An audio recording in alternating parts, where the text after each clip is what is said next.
Welcome to the Women Who Hunt podcast, a space where we share real stories from the field, celebrate women in the outdoors and inspire the next generation of hunters. From first-time adventures to lifelong pursuits, this is where passion and community meet. The Women Who Hunt podcast is proudly supported by Gun Traders Australia, Australia's trusted marketplace for hunters and shooters. Visit guntraders.com.au and be part of the community, as well as the Hunting Australia Facebook group, the country's leading online hunting and outdoors community, bringing together over 100,000 passionate hunters who live and breathe the hunting lifestyle. Hunting Australia is now officially a club you can join. Join today at huntoz.com.au and use the discount code GUNTRADERS to receive 10% off your membership. Now, let's get into today's episode. Welcome to another episode of Women Who Hunt. Today's episode is something really special. I'm joined by a lady who proves that it's never too late to step into something new, build confidence, and discover a whole new side of yourself. At 60 years young, Donna Hobden picked up a firearm for the very first time. And what started as curiosity has grown into a passion, a community, and a powerful example for women of every age. She's the mother-in-law of our good friend Rachel Hobden, and her journey shows exactly what Women Who Hunt is all about. Courage, curiosity, and taking that first step, even when it feels a little daunting. Today, Donna shares how she started, what the learning curves were like, the moment things clicked, and why starting late in life has actually been the greatest gift she's given herself. If you've ever wondered whether you're too old, too late, too new, too young, too anything to try something, this conversation is going to change that. So let's get into it. Thank you so much, Donna, for joining us. Pleasure. It's good to be here. So, 60, and you decided to pick up a firearm. What inspired that, mate? Well, it wasn't really me that decided to pick it up. So for my 60th birthday, I'm a twin. So my sister and I were given a shooting experience by my son and his lovely wife for our 60th birthday. And that's what got me started. So, Oh, wow. Yes. So you were at the range? Yeah, we went. Actually, before that, did you know that was going to be what your birthday present was? I had no idea. Zero. Okay. And it wasn't something that I ever really wanted to do. I remember when I was about in my 20s, I was with a person, a boyfriend, and he went shooting and he wanted me to shoot his gun. You were allowed to just have guns back in those days and anyone was allowed to shoot them. And I couldn't even touch it. So there you go. So yeah, didn't even want anything to do with it. But I thought it was a really nice thing for them both to do, to give us for our birthday. And it was a package for handguns, which was something a little bit different. And it went up to the Dirty Harry gun. So it started at a 22 and went up to the big cannon. Oh, wow. Yeah. So I was pretty nervous having to shoot that big one at the end. So, yeah. Yeah. So you started at the 22. It was only just handguns. There was no rifles. It was purely handguns. It was all handguns. So. Oh my goodness. Yeah. You stared at the elite end, mate. We did. Seriously. Yeah. Yeah. And wow. My son was into rifles then, so I don't know why he decided that handguns was a good idea, but it actually was a really good idea, and it was probably one of the best birthday presents I ever got. So my sister loved it as well. So we had the best time. And as soon as we came out, I was on cloud 9 and I thought to myself, this is something I want to do more of. So, yeah, so it all started from there. So talk me through the day. So do they roll up to your house? Like, how did it all unfold? Well, they told us it was going to happen on our birthday, and we actually went. It's a 4-hour drive to the range. So they said it was all planned. We were going to stay overnight, and this is the date, and this is when we're going. So we had a bit of time to think about it. And then the four of us went up to Tamworth. And we went to Calibre country there, and it's a really nice range. It's indoor range. Everything's it's pretty new. They have all the guns there. So, they had different ones for us to try, and that package you went through starting at the 22 and going up to the Dirty Harry gun. I can't remember what that one was, but what it's, caliber it is. But it was, pretty special. So talk me through, I'm going to start at the very first shot. So you've picked up the 22. At the range. What's going through your mind? Well, I was pretty nervous. Guns weren't really my thing. And I didn't know, what to expect with kickback and all that kind of stuff. Having said that, with the 22, it's pretty tame. So, and that's kind of what I shoot now. So I quite like the 22s. But going up to the bigger, caliber guns, that was a bit scarier, I guess. There was quite the kickback with the last couple of guns, and I didn't love that so much. My sister absolutely loved it. I preferred the smaller caliber guns, to be honest. But it was a really, really good experience shooting those bigger guns and pushing myself to do it, because it was something that I wasn't nervous about. Something that I kind of really wasn't on my radar until I got that present. So it was, probably something I'll never forget. But that's so cool. Those Dirty Harrys, they certainly they certainly bring you back down to earth, don't they? Yeah, it was pretty scary. I got schooled by one of them as well, and I'm like, oh, nope. No, that is not for me. Thank you very much. Well, I thought the same thing, really, to be honest. But the 22, I thought probably even the next one up, I can't remember. I only use a 22 now. So, I thought, I want to come back. I want to do this again. And I think I want to get my license. That's what I thought to myself. Wow. So, So what's the next step? So you've gone through, you've done the experience, you've done the birthday. I need to know what your son's face is like while you're absolutely enjoying yourself. What's going on over in his world for him? Yeah, he was pretty excited. And I don't think he thought that I was going to love it as much as I did. I think he was a little bit surprised when I said that I wanted to take it further. So, but he was pretty stoked with himself, I think. Yeah.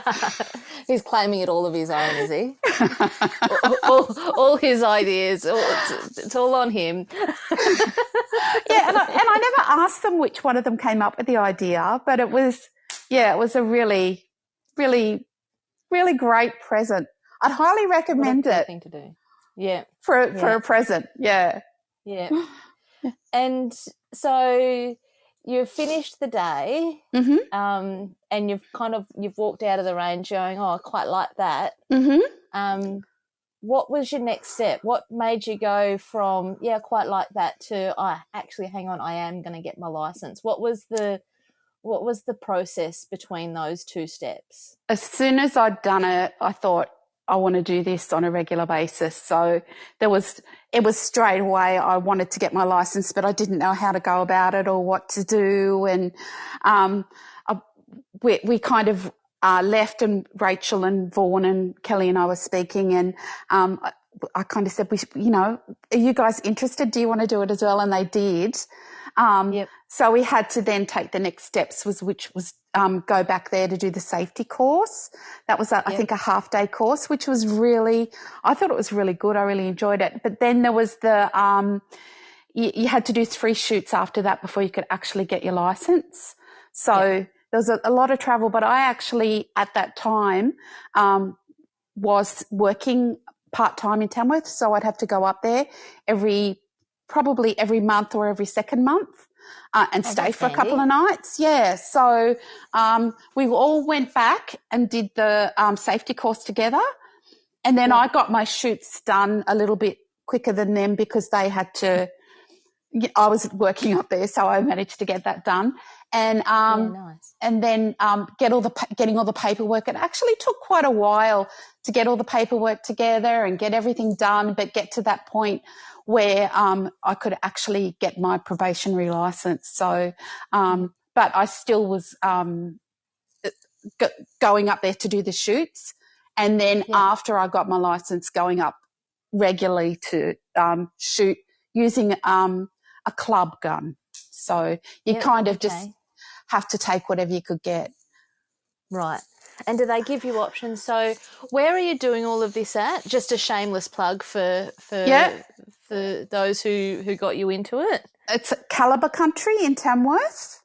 Yep. They are arranged just the other side of Tamworth. You can just pop it into Google. It'll come straight up. They're an amazing bunch of people. Everybody there is so friendly, so helpful, giving you tips all the time, helping you kind of improve and get better. So it's a really nice club. It's a pretty cool community. Like I say this quite a lot, like the firearms community, they're like, even though it's competition and all of that sort of stuff, people are more than willing to kind of give you a bit of have you tried holding it this way, or can you stand this way, or try this rifle, try this handgun, try this rifle. Like I've found it really, like people are more than happy to help kind of steer others in the right direction so that they get a good experience, is how I've always encountered the firearms community. Yeah, it's how I found it as well. Everybody was just lovely. Yeah. It's nice, hey? Mm-hmm. Really nice. Yeah. You're listening to the Women Who Hunt podcast, proudly supported by Brackenwear, Australian-made hunting apparel for real hunters who live and breathe the outdoors. You've probably seen me wearing my Brackenwear gear. It's tough, breathable, and built for Aussie conditions. Right now you can grab 15% off your next order at brackenwear.com.au. Just use the code GTA15 at checkout. Brackenwear, the endless pursuit. All right, let's get back to the show. And so you were using a club gun? Yeah, so I decided that I wanted to get my license, but I was never going to buy a gun. I just wanted to get my license, and that was that. And my sister and I share a place together. She didn't want guns in the house, but I still wanted to get my license. So I'm going to get my license. I'm going to use a club gun. So I was going up every month or every second month, and I'd stay 2 nights. So one night I'd go and practice, and then the next night I'd do a comp, because you have to do 6 comps a year to keep your license. Yep. And but really, at the rate that I am able to get up there, I'm finding that I'm not really improving at any great speed, any great level, but I still really enjoy it. And for me, it's more about just being there, I don't know, there's something really, you just feel like really invigorated after you walk out. So it's more of that for me than being really good, unlike Rachel, who is a really good shot and would come first every competition. So she'd even blitz born. It just comes down to practice. Yeah. Oh, yeah. Good on her. Yep. She'd be top of the leaderboard every time. So, yeah. How good is that? Yeah, she's pretty good shot. Yeah. Yeah. I can't wait to see her shoot, actually. Yeah. But it's something about being behind the rifle, iron sights, target, there's nothing else that you can think about, because if you're not thinking about that, you're going to pull a shot, or you're not going to get it where you want it on the target. That's the thing I love about the shooting. And you're absolutely right. It's that the way you walk off the range, it's kind of the zhuzhus are pumping, and you feel like you've actually achieved something. And it's a cool experience that I've never got anywhere else. Like we've fished and all sorts of things, but there's just something about being able to nail that target like nobody's business, that just makes it so worthwhile. 100%. And I think you don't really realise what an experience it is until you've done it. Like, and I agree, I kind of don't really have anything else that makes me feel that way either. But it's a really special kind of feeling, walking away and feeling invigorated. Even if I'm not a great shot, I'm going to put that out there, but even if you're not a great shot, you still compete with yourself and try and get a little bit better each time. And then you see, wow, I did pretty well this week, or whatever you've done, going and practicing as well. I'd come out feeling the same way, because you'd have some wonderful person from, Calibre Country helping me out and giving me tips and how to breathe and how to stand and all of that kind of stuff. It was, really, really good. So talk me through some of the initial learning curves when you've lent into it. You've gone, yep, I'm going to do this. You've gone back up to Calibre Country, and you're going through your safety course and all that sort of stuff. Talk me through some of the learning curves and some of the things that were hurdles in your brain that you had to overcome to get to be the shot that you are now. Well, I'll be honest and say probably not a great shot now, although I've just recently taken up rifles and finding that a lot easier than a handgun, as much as I still love handguns. But I guess for me it was about not fearing the gun, which sounds really silly, but with the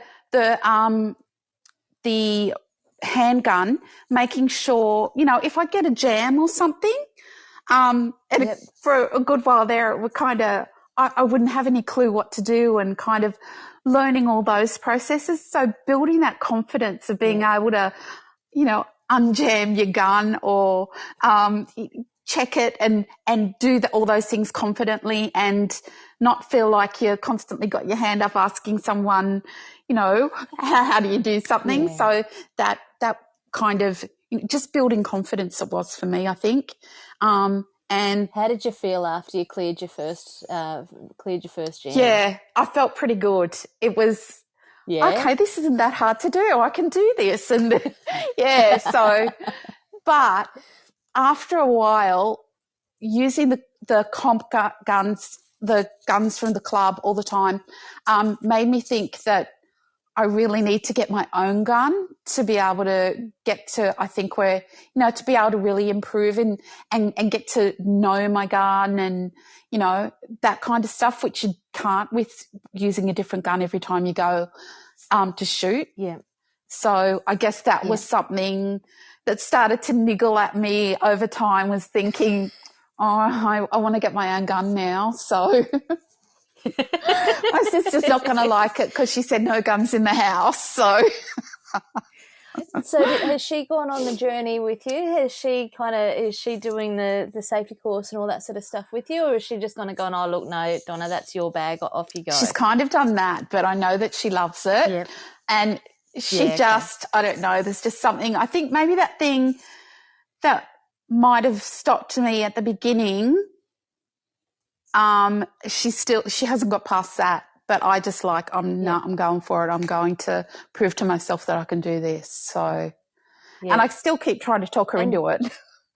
I'll get her there one day. And she'll see you improve. Yeah, she'll see you improve, and she'll be like, oh, hang on, no, there'll be none of that.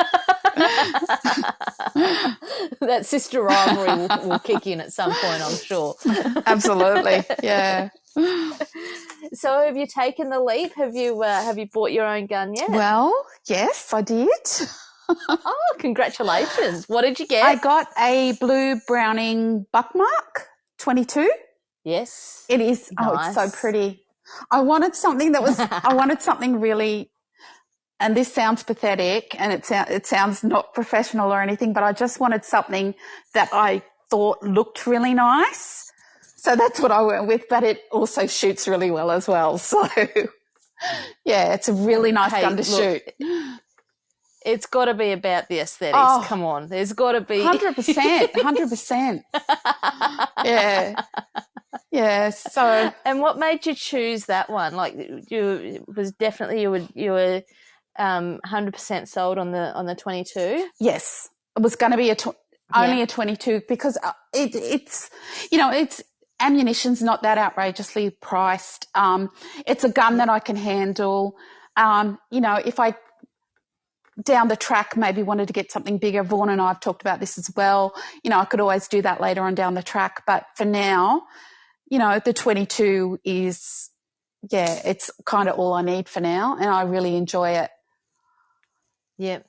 As we're talking, I've just Googled and I can understand. Isn't it why pretty? You picked that. It is very pretty. Oh, I love it. I love it. Yeah. So good. And how does it feel in your hand? Like, it looks like it's got a really nice grip as well. It has a really nice grip, and it has a really nice, when you pull the trigger, it pulls really nicely. It's not too jumpy or anything, it's really quite a smooth trigger, which I really like. Yep. So, yeah, it's a really nice gun to use. But I think it was for my birthday last year, Vaughan decided to take us to shoot rifles. So we went, and that's only down the road. It's about half an hour down the road. And I absolutely loved it. Probably, I hate to say this, but I probably like shooting rifles even more than handguns. So I also bought a rifle. Well done. What did you get? I have a CZ457 Trainer, which is also a 22. Wow. Yeah. CZs are a good Oh, it's rifle. Beautiful. It is. See, I'm a rifle shooter, so now you're talking my language. This whole pistol thing with the iron sights, all that sort of stuff. I walked into the range thinking that that I knew how to shoot, and this thing just handed me my pride in a bucket. It's really, really hard to shoot a handgun and get the paper, get the target. Oh, mate, it was. I needed to go back out and shoot my rifle just to reaffirm to myself that I was actually a functioning human being after this thing just handed it to me. Yeah, it's very, very different. And so we got the gun. I think we got the handguns in. It was only this year that I finally got a handgun, and I got the rifle probably a couple of months after. So I got that maybe in June this year. And Vaughan got me a scope for, must have been for my birthday. So he must have known that he got me the scope before I got the rifle. And so it's different shooting a rifle than it is a handgun, because a handgun, you come away, 100%. You've kind of got that adrenaline kind of thing happening. But I find with shooting a rifle, because you sit in the bays, it's just really zen, and you come away feeling like you've just been at yoga or something. It's just really relaxing, calming, and that sounds really weird to say about shooting a rifle. My girlfriends laugh at me, but it's you are 100% correct. Yeah. My girlfriends laugh at me, and because they're like, "How is that even?" I'm like, until you've done it, I can't explain. It's one of those things, you've got to be sat at the bench, and you've got to be. I've just done a long range shooting comp on this weekend, just gone. Dropped more shots than I'd got. but I've walked away and I was just like, that is my happy place. And my husband, because the three of us all do the same, we're all in the same category for the competition. Mm-hmm. I won out of us, so I came out victorious, not in the competition but in the household, which makes more sense than the competition in my mind. But I just can't wait to get back, because it's that zen feeling. Mm-hmm. It's just that, when it's just you, because we're on the mound and we're lying, so we're prone. Oh, yeah. And yeah, it's just you, and it's you, your rifle, your scope, and the target. Yeah, and your breath. And you have to concentrate else. On your breath when you breathe, Yep. when you're ready to shoot and all that. So I think that's really that mindfulness. That's where that all comes from. But yeah, it's a really special thing, and I'm really quite addicted to it. But it's different with the handguns, though, isn't it? It's that adrenaline rush. kick. It's that. Yeah. Yep. Have you done a mag dump yet? A mag dump. Like, just let the mag. I've literally shot the handguns once, with the handgun. and I got to do one mag, and did one mag dump, and I'm like, oh my God, sign me up! I need to do that for like every day of my life. You can do that a fair bit, especially because I'll go when I used to go up to Tamworth, I'd go on the Wednesday night and I'd just shoot. So I wouldn't do a competition. So then you could do that and just see how, just go for it. But there's a really good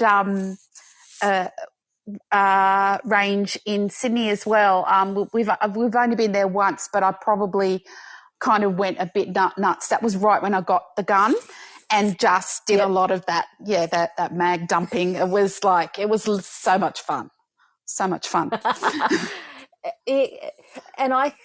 Because my husband has shot handguns before, and he was like, you need to do a mag dump, and I'm like, a what? And he's like, no, just, and then the RO was like, and I'm like, oh wow, right, okay, okay, sign me up. And it was with the 22, so it kind of just was like, I felt more comfortable with the 22 than I did with anything else. I don't know whether it's because I've only got little tiny hands or what it is, but yeah. Same for me though. Yeah. I think you have more control when you've not got that big kickback with the big guns. Yeah. So that you can try and aim. Because that's quite, you can get quite tired if you're there for an hour shooting, like keeping your arms steady and locked and all the rest of it. You have more control with I think for me, with the 22 than you do with the bigger calibers. Yes. Yeah. Yeah. My arms get tired. Yeah, same. I'm old. I'm a sook.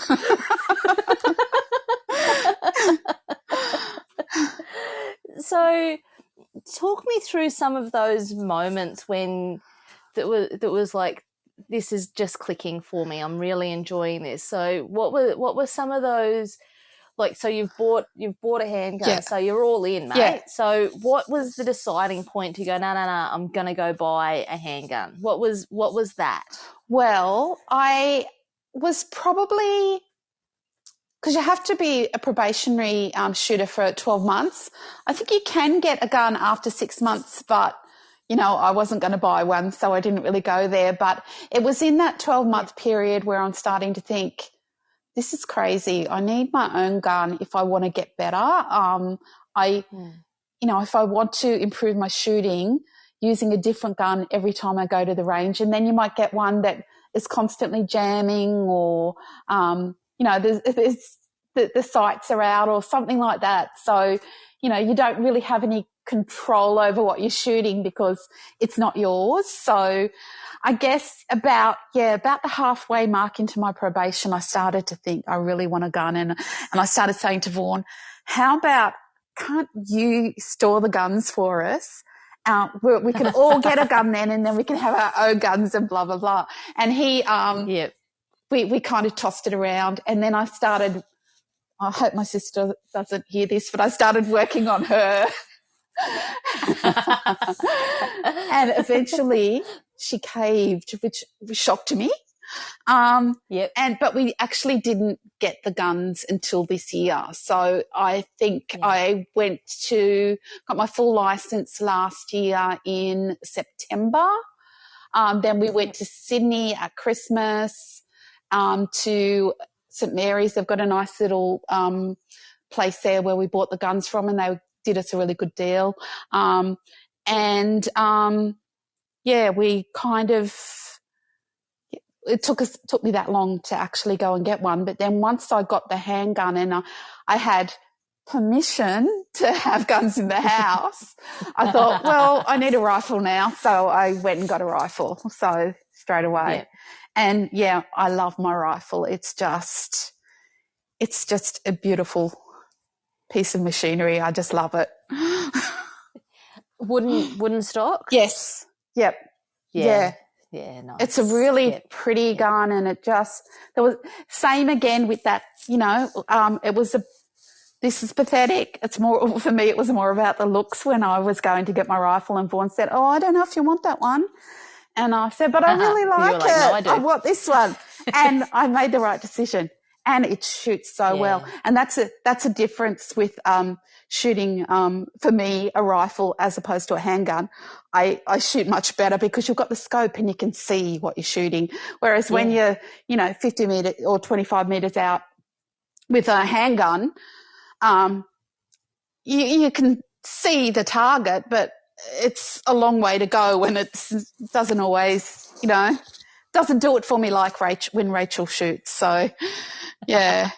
Oh, it's an age thing as well, mate. Yeah. Like I struggle with the iron sights because I'm long-sighted. Yeah.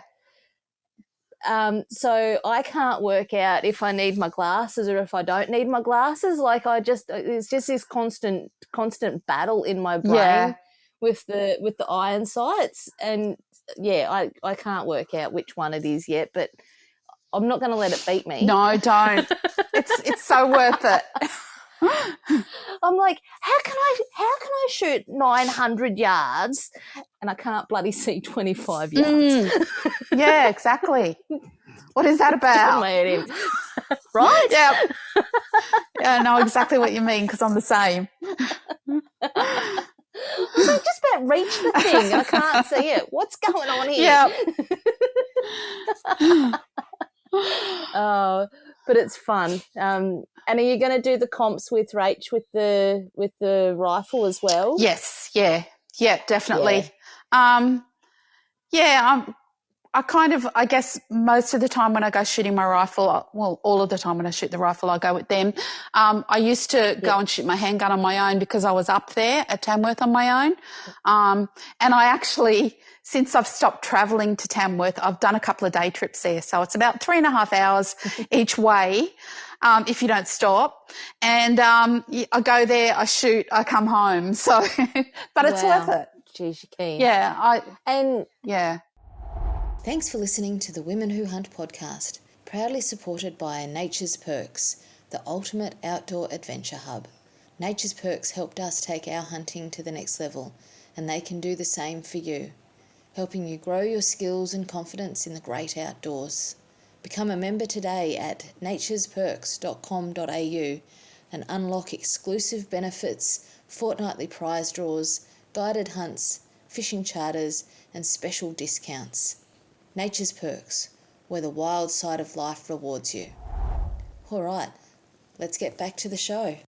What's the reception like? So you're a lady, you're walking into the range to shoot your bloody awesome Browning sexy 22 by yourself. What does that look like for other people in the range and that sort of stuff? What sort of reception do you get? Oh, really good. Like I got to know the guys there, a few of them, and I haven't been there much this year, but certainly before that I got to know some of them pretty well. And I remember when I got my own gun, they were all excited for me and wanted to see it and that kind of stuff. So that was really nice. Yeah. It was really good. Yeah. Helping me sight it and all that kind of stuff as well, because I got a red dot. but I've given up on the red Yep. dot, I think. So, yeah, it's not playing that game anymore. It's not the right. It's just not. They said it mightn't work, and it kind of doesn't. Yeah. So, yeah. Just sticking to the iron sights. Yes. Yeah. Yeah. Mm. Yeah. That's an art in itself, I reckon. Yeah, fun times. Oh, yeah. Yeah. So now, before we hit record, we talked about the hunting stuff, and you don't hunt, but Rach does. Yep. Do you ever see yourself going out bunny busting with Rach and Vaughan? Well, at the start of when we first started talking, I did say that I went, when I was in my 20s, I had a boyfriend who did used to go hunting, and I did actually go with him once, but like I said, I wouldn't even touch the gun. So, obviously now I touch guns, so it's a bit different. But I don't know about shooting something alive, if that makes sense. So, you know, it's easy enough to shoot a target, a piece of paper. I don't know. I might change my mind. I know Rachel and Vaughan both love it, but I'm not sure on that yet. Yep. And that's the beauty of the beauty of this sport. There's so many paths, and you don't have to take every path. Yeah, exactly. You know, there's so many options. There's so many different things that you can and can't do, and you don't have to go down any of them if you don't want to.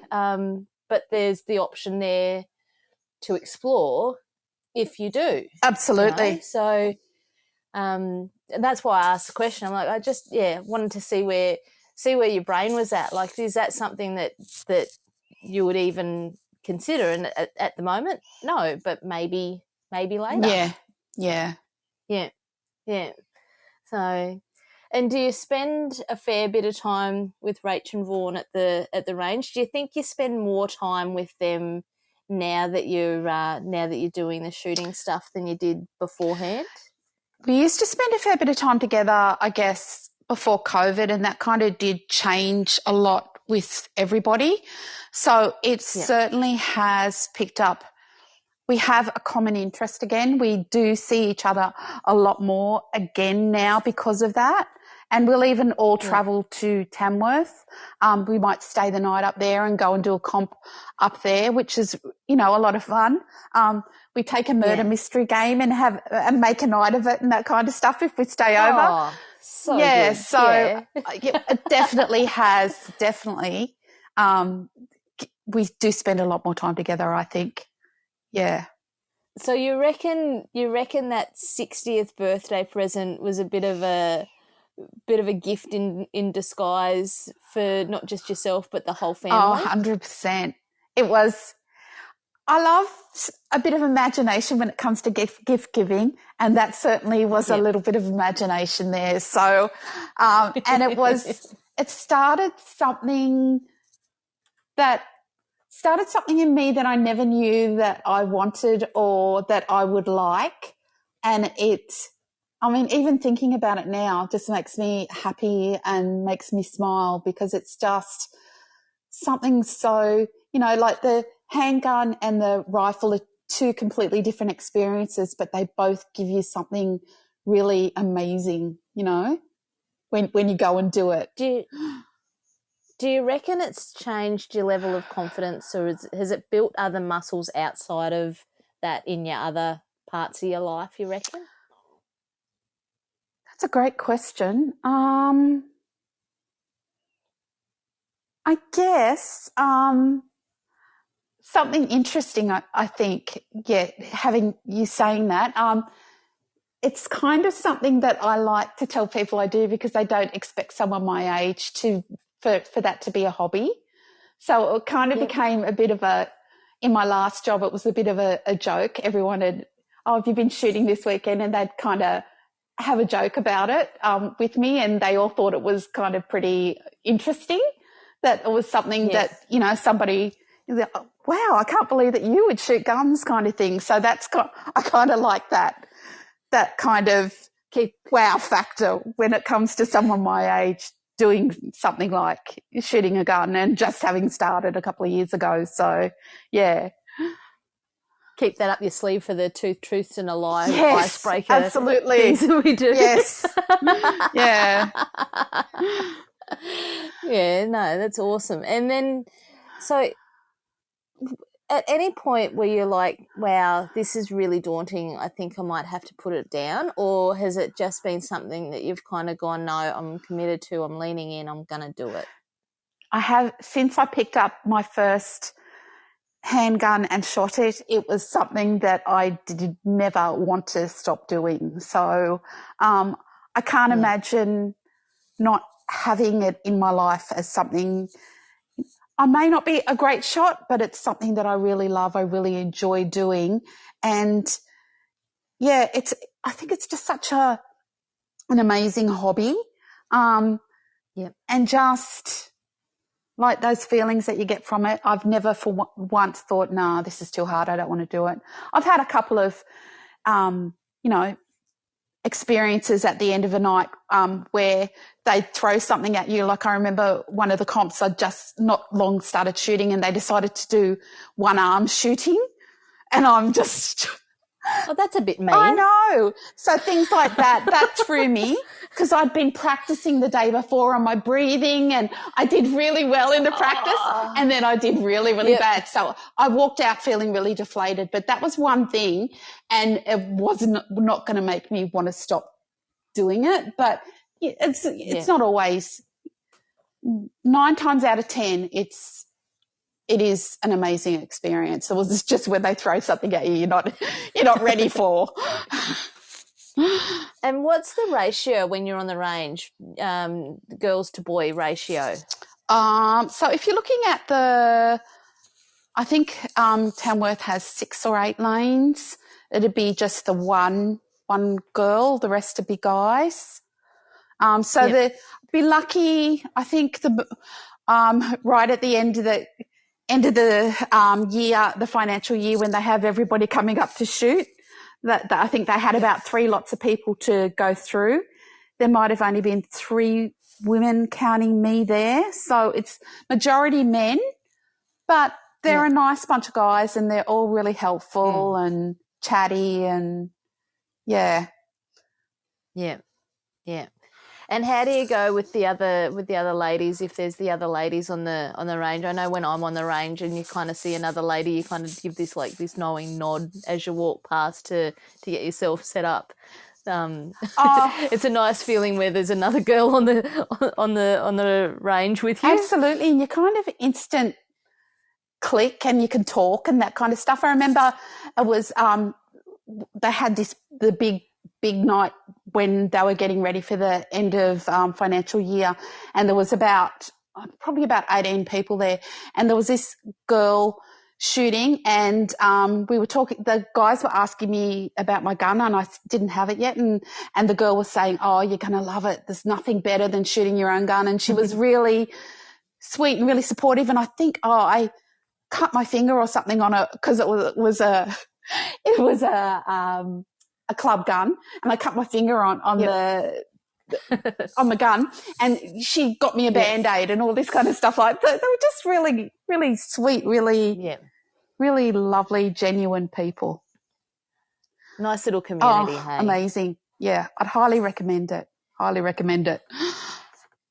Which then leads me to my next question is, if there's someone listening right now going, hey, Donna, mate, you are an absolute superstar for giving that a crack. What's one piece of advice that you would give to someone who's listening to you right now thinking about it? I would say just do it. Don't think I can't or I don't know if I'll like it, because you're going to absolutely love it. I can't imagine anyone not loving it.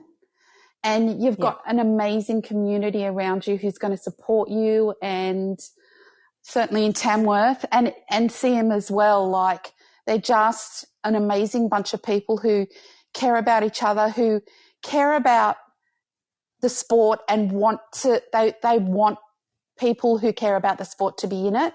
So they're going to encourage you, they're going to support you, they're going to help you get better. it's just a really nice environment, a really nice bunch of people that, yeah, I would definitely say don't wait. Give it a go. Give it a crack. Yep. Lean in. Lean in. Yep. Pull that trigger. Yep. Yeah. And another shout out to Calibre Country. I follow them on Instagram, and I've never been there in person, but their range and their shop certainly looks like it's state of the art. It's beautiful. So, call out to Calibre Country for making Donna feel welcome and doing all of the things to get another hobbyist into the sport. Because the more of us that there are, the better we'll all be as a community. 100%. I think that's probably the call to action that I put out on pretty much every single one of my podcasts is, if you're listening to this and thinking about it, just go and rock up to a range and introduce yourself and say g'day and give it a crack. Give it a go. You know, you don't have to be a hunter, you don't have to be a rifle shooter, you don't have to be a handgunner, you don't have to be any which way. You know, pick one, lean in, give it a crack, and then see where it takes you. Yep. And you don't have to be 20 and you don't have to have ever picked up a gun in your life before you're 60. Such a good point. To really find something that you can really enjoy and feel passionate about. Well, it's funny you say that, because my 84-year-old dad had never shot a big caliber rifle, and we took him out to the range with our son earlier this year for his 84th birthday and sat him behind Ethan's competition 6.5 Creedmoor and gave him a crack at the 300-yard mark on a 6.5 Creedmoor at 84 years of age. He didn't do a very good job, but still got it on target. But yeah, didn't matter his age. He still gave it a go, and he still got down on that mound and came out absolutely grinned from ear to ear. That was for sure. Yeah. So it's one of those sports that it doesn't matter, you know, if you're 12 or you're 82. Everyone's kind of, you know, it certainly levels out the playing field. That's for sure. Well, having said about family, so Vaughn's son is shooting now. He's got, I think, 2 or 3 rifles. And my granddaughter, who's his daughter, who's 14, she's started shooting and going to be getting her license soon. So it's going to be the family that kind of shoots together. And she was actually at the range when I was there on Saturday, so with her dad, So she loves it. Is she shooting yet or not quite? She's done had a couple of the P tries. Yeah. Yep. Vaughan is hopefully going to get her in the next, it might be in the new year now, but get her in to get her license. So, so that's a definite go for her. You know that you've then got your granddaughter chasing you to beat you, don't you? Well, it doesn't matter. I mean, you know, I've been out there with Rachel. Rachel has topped the leaderboard every time we've gone out. I can stand losing. It's all good. so long as I give it a go. Yeah. And that's the thing. Like I compete against myself. I compete against my target, nobody else's target. Whatever the board looks like is what the board looks like. As long as I can do something a bit better in my next shot, and if I drop a shot, as long as I can recover in that next shot, well, then I'm all right. And whatever the leaderboard looks like, it looks like. Spoken like someone who's truly never ever won on the leaderboard. Well, I truly have never ever won on the leaderboard, but that doesn't mean that I don't walk away with a smile from ear to ear at the end of the night. Exactly. So, yeah. No, exactly. Yeah. So, well, I just want to say thanks, Donna, for sharing your story, and you're an absolute inspiration, mate. And thanks, Rach, for throwing Donna under the bus like you did. This has been a crack of a conversation, and honestly, if anyone's listening out there, and if you're thinking you're too something, I hope you've taken some words of wisdom away from Donna, because you're never too anything to give stuff a go and take a chance and see how it looks and feels for you. So thank you, Donna, for jumping on this, and thanks to all of the listeners for tuning in and showing your support. The support that the podcast is getting at the moment is a little bit mind-blowing, and I'm really, really grateful for all of the support that I'm getting. And just chuck us a follow if you can, and which just helps with the algorithm and all of that sort of stuff in podcast land, which I'm learning all about right now. But so thank you, Donna. Have you got any final words for our listeners, mate? Nothing really. I just want to thank you so much for having me on tonight, and just again, give it a go. Don't wait. Do it now. Do it now. Do it before you're 60. There you go. Sign up. Yeah, sign up. Awesome, and we'll see it. We'll catch up with everybody in a fortnight for the next podcast. Thanks everyone for listening.